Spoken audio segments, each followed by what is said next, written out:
मैं धर्मेंद्र आचार्य इस YouTube channel पर आप लोगों का स्वागत करता हूं। आज हम लोग जैन धर्म के दूसरे पक्ष पर विचार विमर्श करेंगे। अर्थात पिछली वीडियो में हम लोगों ने देखा था ऋषभदेव से लेकर के और 22वें तीर्थंकर के बारे में कुछ महत्वपूर्ण बातों पर विचार विमर्श हुआ था। आज हम लोग पार्श्वनाथ पर विचार विमर्श करेंगे, जो जैन धर्म के 23वें तीर्थंकर थे और उनका प्रतीक चिन्ह सर्प या सांप था। उनका जन्म वाराणसी के एक राज परिवार में हुआ था और महावीर स्वामी से लगभग 250 वर्ष पहले उनका जन्म हुआ। महावीर स्वामी का जन्म 599 ईस्वी पूर्व में हुआ था। अगर 250 वर्ष जोड़ दें तो मोटे तौर पर 850 ईस्वी पूर्व के लगभग में उनका जन्म हुआ होगा। तो वो 8वीं शताब्दी ईस्वी पूर्व से भी पहले के व्यक्ति थे और उनके माता का नाम बामा देवी और उनके पिता का नाम अश्वसेन था और उनकी पत्नी प्रभावती थी। तो अश्वसेन जो थे वो वाराणसी के एक राजा थे और इस प्रकार से वे राज परिवार से और क्षत्रिय से जुड़े हुए थे, क्षत्रिय परिवार से जुड़े हुए थे। 30 वर्ष की आयु में पार्श्वनाथ ने गृह त्याग कर दिया और गृह त्याग करके ज्ञान प्राप्ति के लिए वो झारखंड की तरफ आगे बढ़े और संबेत पर्वत पर, जिसे बाद में पारसनाथ की पहाड़ी कहा गया, उस पर्वत के पास उन्होंने ज्ञान प्राप्ति के लिए 83 दिन अर्थात 84वें दिन उनको ज्ञान की प्राप्ति हुई। तो 83 दिन तक उन्होंने तपस्या किया और उस तपस्या के बाद संबेत पर्वत पर उन्हें ज्ञान की प्राप्ति हुई और उसी ज्ञान प्राप्ति के बाद इस संबेत पर्वत का नाम पारसनाथ की पहाड़ी कर दिया गया। और पारसनाथ की पहाड़ी विंध्याचल श्रेणी का एक भाग है जो लगभग 10 से 50 किलोमीटर क्षेत्र में फैला हुआ है। जैसा कि हम लोग जानते हैं कि विंध्याचल का ही बिहार में कैमूर वाला रेंज है और इसका झारखंड में जो रेंज है, जो पहाड़ी है, उसका नाम पारसनाथ की पहाड़ी है। उन्होंने 70 वर्ष की उम्र में अपने शरीर का परित्याग कर दिया, अर्थात उनकी मृत्यु हुई। इसकी सूचना हमें कल्पसूत्र से मिलती है। ये कल्पसूत्र जैन धर्म के बहुत महत्वपूर्ण रचना है, बहुत महत्वपूर्ण ग्रंथ है और इसकी रचना भद्रबाहु ने किया था और इसमें महावीर स्वामी के जीवन का अद्भुत और बहुत भव्य विश्लेषण किया गया है। लेकिन उनके साथ साथ अन्य तीर्थंकरों के बारे में भी बहुत सारी बातें कही गई है। तो अब अगर पार्श्वनाथ के बारे में देखें तो उन्होंने कई चीज़ों का समर्थन किया और उन्होंने अपने ज्ञान के माध्यम से बताया कि इस जीवन का सार जो है वो 4 महत्वपूर्ण तत्व है। इसे 4 महत्वपूर्ण प्रतिज्ञा की भी संज्ञा दी गई पार्श्वनाथ के संदर्भ में। पहला, सत्य, अर्थात सत्य का अवलंबन करना चाहिए। अगर आप गौर करके देखें तो विश्व के जितने धर्म हैं, जैसा कि हम लोग जानते हैं कि इस विश्व में लगभग 11 धर्म हैं और उस 11वें धर्म में सत्य को बहुत महत्वपूर्ण माना गया है। दूसरा, अहिंसा परमो धर्म की बात की जाती है। तीसरा, अपरिग्रह और चौथा, अस्तेय। अपरिग्रह का अर्थ होता है पदार्थों का एक जगह एकत्रण नहीं करना, पदार्थों का संग्रह नहीं करना, ये अपरिग्रह है। और अस्तेय का अर्थ होता है चोरी नहीं करना। तो इस तरह से हम देखते हैं उन्होंने सत्य, अहिंसा, अपरिग्रह और अस्तेय पर बल दिया और इसे 4 व्रत कहा गया और चतुर्याम की संज्ञा दी गई। इसके अतिरिक्त उन्होंने काया क्लेश और अभेद पर भी बल दिया। काया क्लेश का अर्थ होता है जीवन में कष्टपूर्ण स्थिति को सहर्षता के साथ स्वीकार करना, अर्थात व्रत करना, नियम को पालन करना, यहाँ तक कि अपने शरीर को तपाना। और शरीर के तपाने का भाव यहाँ पर यह है कि जैसे जैसे शरीर तपेंगे वैसे वैसे मन शुद्ध होगा और फिर आत्मा मुक्त होने की अवस्था तक पहुँचेगी। तो इसलिए जैन धर्म में खास करके पार्श्वनाथ और महावीर स्वामी भी बाद में हम लोग देखेंगे काया क्लेश पर काफी बल दिए। और अभेद का मतलब उस समय जो समाज में ब्राह्मण, क्षत्रिय, वैश्य और शूद्र के बीच में जो एक भेदभाव था कि शूद्र नीचे हैं और ब्राह्मण सबसे ऊपर है, उन बातों को लेकर के भी यहाँ पर समस्या थी। तो उन्होंने अभेद की बात की कि नहीं, सभी बराबर हैं, ब्राह्मण, क्षत्रिय, वैश्य, शूद्र में उतना अंतर नहीं है जिस अंतर की बात की गई है। उन्होंने इन 5-6 चीज़ों में विश्वास व्यक्त किया और बताया कि जो इनका अवलंबन करेगा उसे मोक्ष की प्राप्ति होगी या मोक्ष प्राप्ति का यह एक साधन होंगे। आगे हम देखते हैं, उन्होंने कुछ चीजों की आलोचना भी की, जैसे देववाद। अब आप लोग जानते होंगे कि उत्तर वैदिक काल में जो हमारे यहाँ सनातन धर्म चल रहे थे, जिसे हम वैदिक धर्म कहते हैं, उसमें कई देवों की बात की गई है। ऋग्वेद में ही लगभग 33 देवता की चर्चा है। तो देववाद के वो विरोधी थे, कर्मकांड के वो विरोधी थे। उनका मानना था कि कर्मकांड जो है वह कई प्रकार से समाज को और अर्थव्यवस्था को, राजनीति को नकारात्मक रूप से प्रभावित करता है। उसके बाद बलि के भी वे कुल मिलाकर के देखें तो विरोधी थे, और फिर हिंसात्मक यज्ञ के वो विरोधी थे। इस तरह से हम देखते हैं कर्मकांड, बलि, हिंसात्मक यज्ञ और वर्ण व्यवस्था आदि के वो विरोधी थे। वर्ण व्यवस्था के बारे में पार्श्वनाथ जी का मानना था कि वर्ण व्यवस्था में जो जाति पर आधारित, जन्म पर आधारित व्यवस्था है उसके वे विरोधी थे। वर्ण व्यवस्था के संदर्भ में उनका मानना था कि जो गुण, योग्यता और कर्म पर आधारित व्यवस्था है वह ठीक है, लेकिन धीरे धीरे अब वर्ण व्यवस्था का आधार जाति होने लगा था, जिसके वे विरोधी थे। अपने विचार को फैलाने के लिए जिसका वो समर्थन करते थे, जिसे हम देखते हैं कि सत्य, अहिंसा, अपरिग्रह, अस्त्य आदि का समर्थन करने के लिए उन्होंने एक संघ का निर्माण किया था, जिसे गण भी कहा जाता था। और उनके समय में 4 गण थे, और 4 गणों के जो प्रमुख होते थे उनको गंधर कहा जाता था। और इस तरह से अपने विचारों को फैलाने के लिए उन्होंने गण या संघ की स्थापना के थे। बाद में इसी तरह के संघ की स्थापना महावीर स्वामी भी ने किया, जिसको हम लोग अभी देखेंगे, और बुद्ध ने भी किया था। तो इस तरह से गण यानी कि संघ, और इनके समय में 4 गण थे, और इसके अनुयायी उस समय काफी थे, और इनको निग्रंथ कहा जाता था। इनके अनुयायियों को क्या कहा जाता था? निग्रंथ, जिसकी चर्चा हम लोग पिछले वीडियो में किए हैं कि निग्रंथ का अर्थ होता है सांसारिक बंधनों से मुक्त होना। तो इनके अनुयायियों को निग्रंथ कहा जाता था, और इनके जो अनुयायी थे उसमें पुरुष और महिला दोनों विद्यमान थे। और खास करके महिला संघ के जो प्रमुख थे उनका नाम पुष्पचूल था। और इस तरह से हम देखते हैं भिक्षुणी संघ के प्रमुख पुष्पचूल थे पार्श्वनाथ के समय में। ये एक बहुत बड़ी विशेषता थी। और एक और विशेषता यहाँ देखेंगे कि पार्श्वनाथ के अनुयायियों में भिक्षुओं की संख्या की तुलना में भिक्षुणियों की संख्या ज़्यादा थी।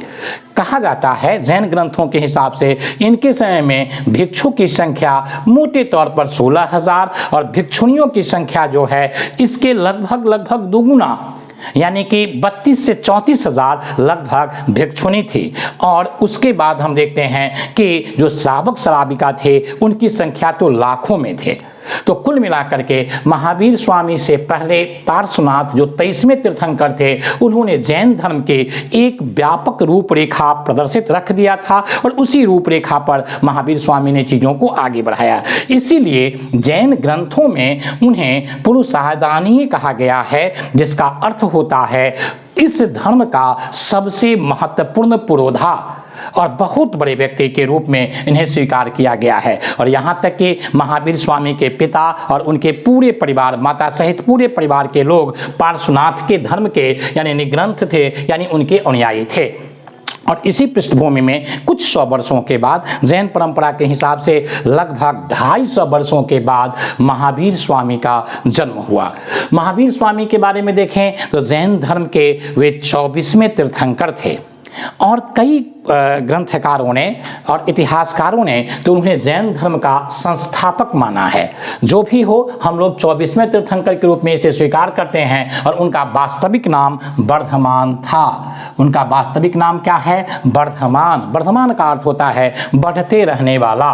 उनका जन्म जैन परंपरा के हिसाब से 599 BC में, और कुछ इतिहासकारों की दृष्टि में देखें तो 540 BC में कुंडग्राम, जो वैशाली में अवस्थित है, जिसे अभी बासो कुंड के नाम से पहचान की गई है, वहां पर हुआ था। और ये गायत्री कुल के क्षत्रिय थे। अब ध्यान रखेंगे, ज्ञात्रिक कुल के क्षत्रिय। इसी तरह से जब हम लोग बुद्ध पढ़ेंगे तो शाक्य कुल के क्षत्रिय थे और भगवान श्री कृष्ण वृष्णि कुल के क्षत्रिय थे। तो ये 3 कुल बहुत महत्वपूर्ण है, कई बार यहाँ से प्रश्न पूछे गए हैं। अब अगर इनके पिता महावीर स्वामी के पिता की बात करें तो सिद्धार्थ इनके पिता, और इनके पिता का नाम कुछ जैन ग्रंथों में श्रेयांश भी मिला है।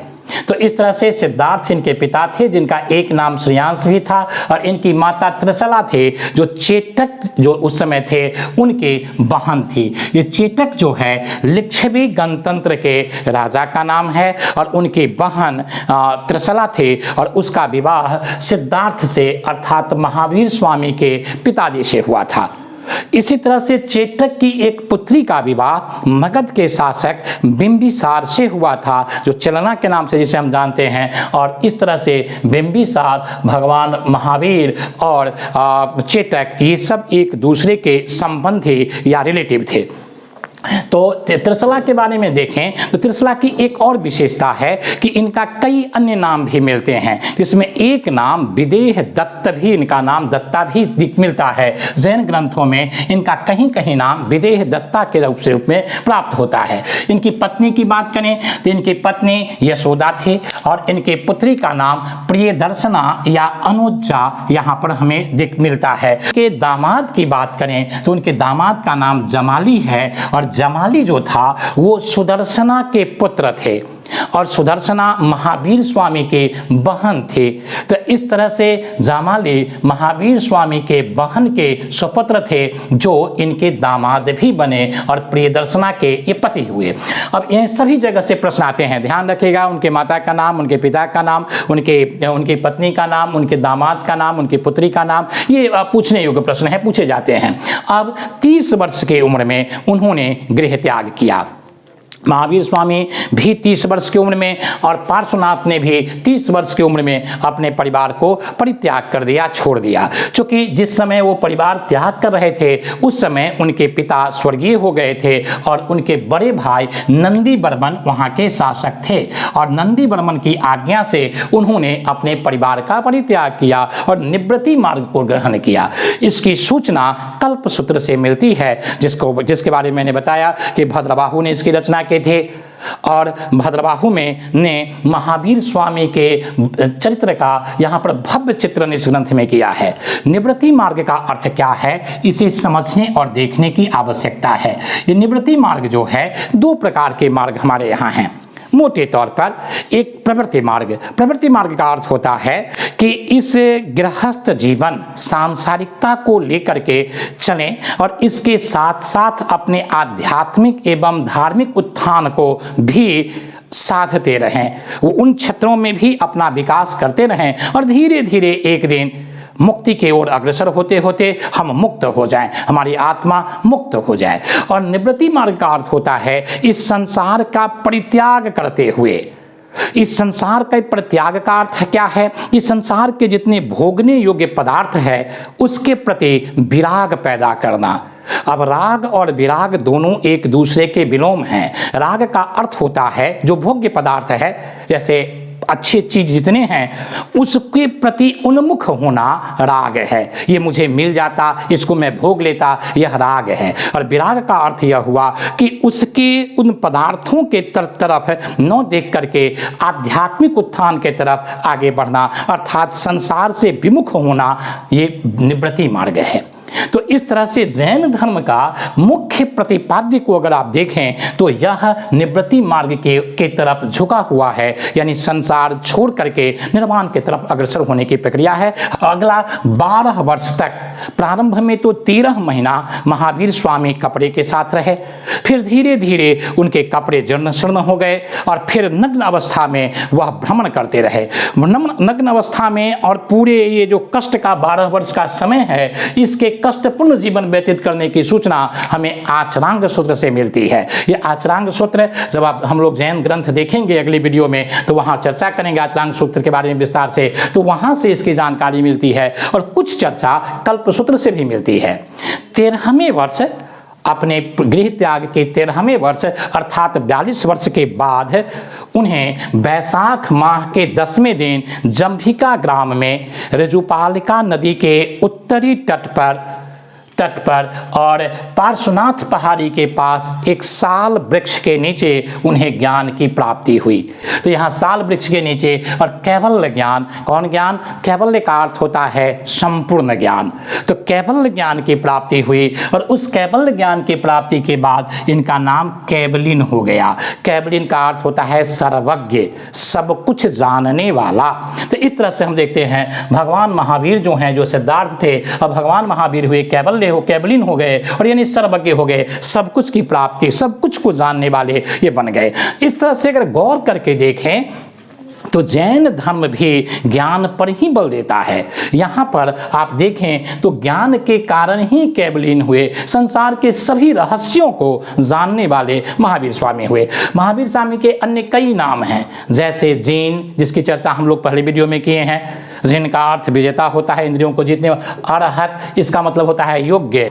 अगला न्यायपुत्र, अगला केशव, वितराग, निगंठनाथ पुत्र, ये सब कुछ महावीर स्वामी के अन्य नाम हैं जो आपको भिन्न भिन्न जैन ग्रंथों में मिलेंगे और यहाँ से पूछ लिए जाते हैं कि किसे न्यायपुत्र कहा गया है। ऑप्शन में रहेगा बुद्ध, महावीर या कुछ इस तरह के नाम, कृष्ण या इस तरह से, तो आप यही मानेंगे कि महावीर स्वामी का नाम है। अब उन्होंने प्रथम उपदेश ज्ञान प्राप्ति के बाद, बुद्ध हो या महावीर हो या कोई भी हो, अपना उपदेश देते हैं। तो इन्होंने जो प्रथम उपदेश दिया वो राजगृह में दिया और विपुलाचल पर्वत पर दिया था। वहाँ पर बराकर नदी बहती है। तो बराकर नदी के पास विपुलाचल पर्वत पर उन्होंने प्रथम उपदेश दिया था और उनका जो पहला शिष्य, प्रथम शिष्य थे, वो उनके दामाद जामाली ही थे और जामाली को उन्होंने प्रथम उपदेश दिया था। ये जामाली इनके साथ 42 यानी कि उनकी जब उम्र 42 वर्ष थे, यानी कि प्रथम ज्ञान प्राप्ति के प्रथम वर्ष से लेकर के 12वें वर्ष तक इनके साथ रहे। 12वें वर्ष के बाद महावीर स्वामी से इनका थोड़ा सा अलगाव हो गया और अलगाव होने के कारण हम देखते हैं इन्होंने एक अलग संप्रदाय का निर्माण किया जिसका नाम था बहुत्तरवाद। और बहुत्तरवाद संप्रदाय को इन्होंने आगे बढ़ाने का प्रयास किया। एक और बात यहाँ पर हम देख सकते हैं कि जिस समय महावीर स्वामी ज्ञान प्राप्ति के लिए जीवन में कष्टपूर्ण साधना कर रहे थे, उस समय इनके साथ एक व्यक्ति इनसे मिले थे नालंदा में, जिनका नाम था मौखली पुत्र गोशाल।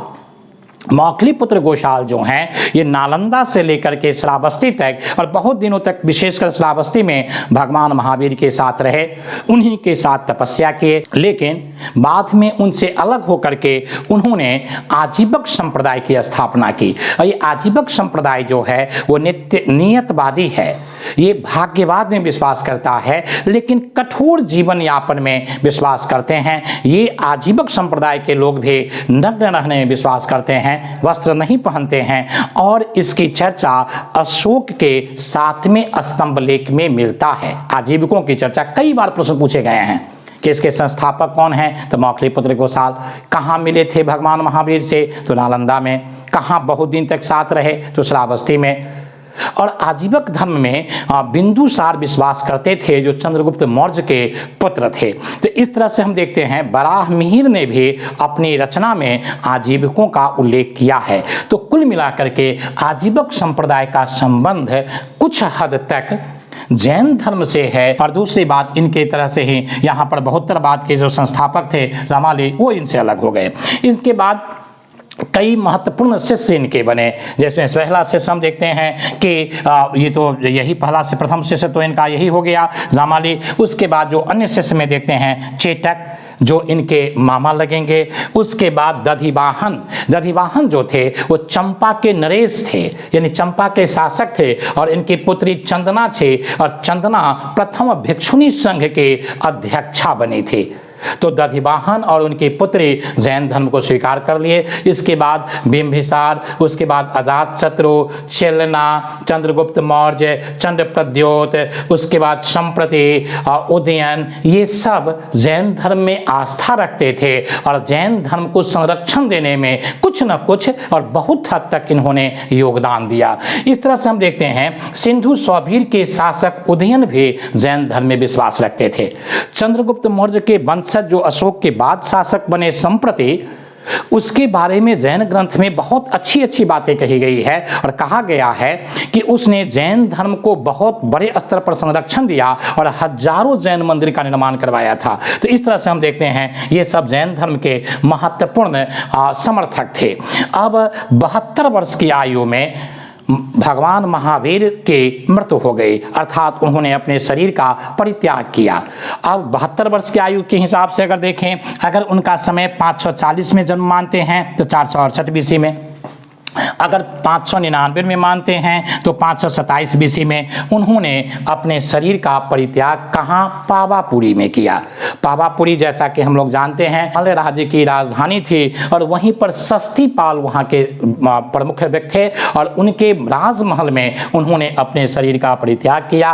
और जब उनकी मृत्यु हुई तो 36 गणराज्यों ने दीपक जला करके दीपावली मनाया था। उन्होंने राजगृह, चंपा, वैशाली, मगध, नालंदा, मिथिला, श्रावस्ती कई जगहों पर कौशल, कौशाम्बी आदि में धर्म का प्रचार किया। जैसा कि हम लोग जानते हैं कि बच्ची संघ में ही उनका जन्म हुआ, वैशाली में, कुंडग्राम में, और वैशाली के इर्द गिर्द में ही ये सारे क्षेत्र हैं। और उत्तर प्रदेश की बात करें तो श्रावस्ती, कौशल और कौशाम्बी ये उत्तर प्रदेश का क्षेत्र है। तो उनका जो कार्य क्षेत्र मुख्य रूप से रहा, जहां वो सशरीर स्वयं जा सके, विचार तो उनके पूरी दुनिया में फैल गया, वहां वो क्षेत्र जो हैं बिहार, उत्तर प्रदेश के क्षेत्र हैं।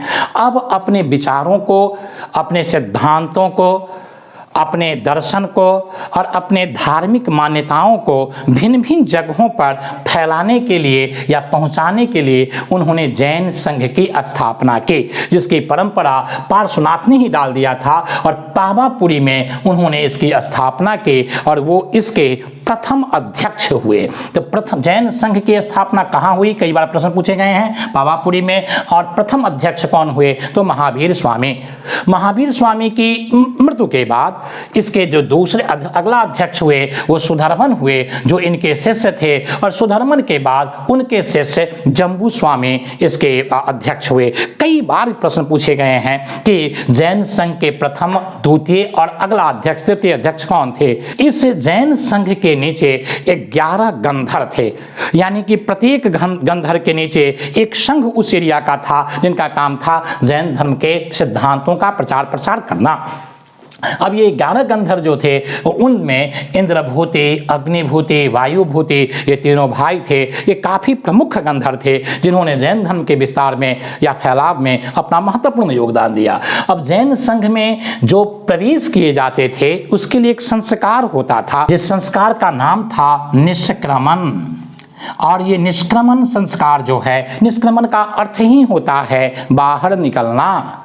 और बाहर निकलने का अर्थ क्या है, सांसारिक बंधनों से बाहर निकलना। निष्क्रमण का अर्थ क्या है, निग्रंथ होना। निष्क्रमण का अर्थ क्या है, वासनाओं से मुक्त होने की प्रक्रिया। तो इस तरह से हम देखते हैं जैन संघ में प्रवेश करने के लिए विधिवत एक संस्कार जो निष्क्रमण कहलाता था। कई बार यहाँ से भी प्रश्न पूछे गए हैं। और जैन संघ में 4 प्रकार के लोग सदस्य होते थे। पहला भिक्षु, दूसरा भिक्षुनी, तीसरा श्रावक और चौथा श्राविका।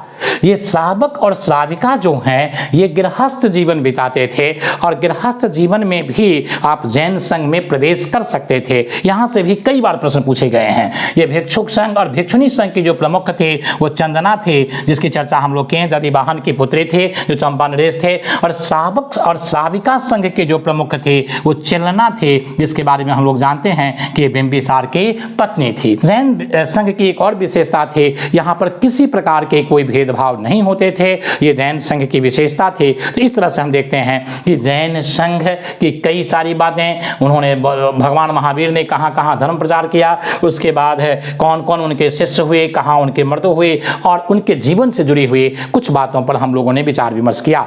अगली वीडियो में हम लोग जैन दर्शन पर विचार विमर्श करेंगे, जैन धर्म की शिक्षाओं पर विचार विमर्श करेंगे। धन्यवाद।